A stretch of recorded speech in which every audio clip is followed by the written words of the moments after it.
to have a referendum, to have a say about whether these assets are privatised. I call the honourable member Michael Woodhouse. Move that the question be now put. Very good. No. I call the honourable member Dennis O'Rourke. Mr Chairman. Thank you, Mr Chairman. I rise to speak on behalf of New Zealand First concerning the titles and commencement for this bill. And first of all, I would have to say that the title proposed by the government is most inappropriate, and so, by the way, is the title for the Maori Party, which has taken no part in this debate whatsoever, and yet has supported the government on each and every, I think, amendment in each part of this bill.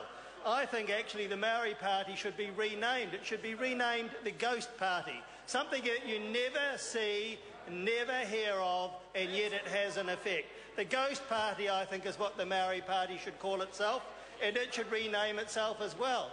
And, Mr Chairman, this act should be renamed it as well, because it does not reflect the real nature of the bill, and it does not reflect the deep unpopularity of this bill with the people of New Zealand, so well expressed in a number of ways.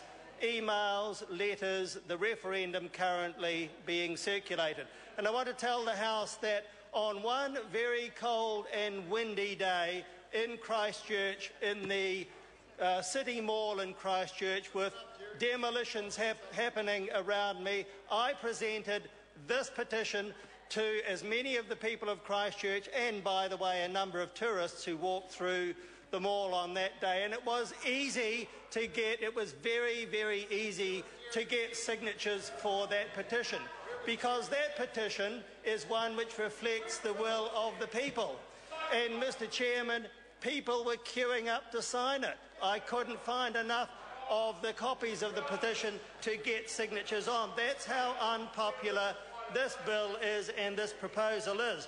But, Mr Chairman, this particular title is extremely inappropriate, and New Zealand First has many suggestions of a much, much more appropriate and reflective title for this bill.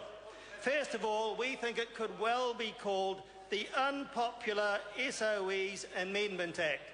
We think that would really reflect the mood of the nation and would be a much more appropriate title for this act. And we also think, Mr Chairman, that it could be called the Inevitable Full Privatisation of New Zealand's Most Valuable Assets Act, because that reflects the true nature of what this bill and what this act will really mean, Mr Chairman. And another suggestion we have is the Higher Power Prices Act, because that is the fundamental meaning of this bill, and every New Zealander knows that that's going to be the inevitable outcome of it. And we think another good title would be the Alienation of Water Rights for Power Generation Act, because that's a bit of a mouthful, but actually it says very well what is happening with this particular piece of legislation.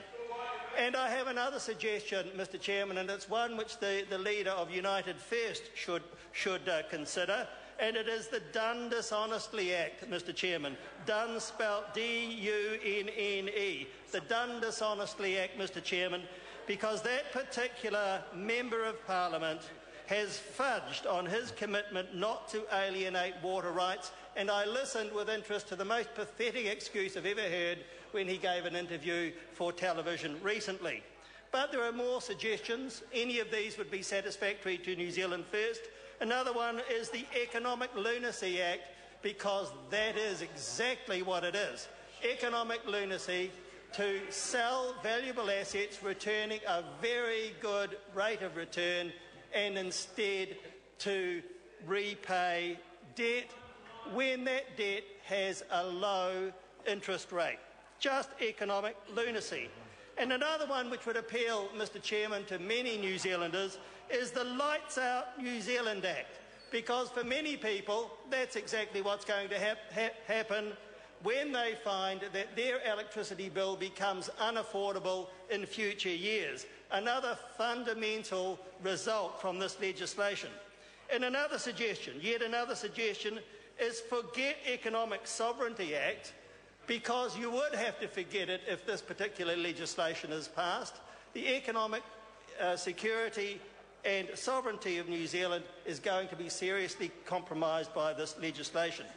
And I have a final suggestion, Mr. Chairman, for the title to this Act, which could be the mixed results of the sale of strategic assets. I call the honourable member Chris Hipkins.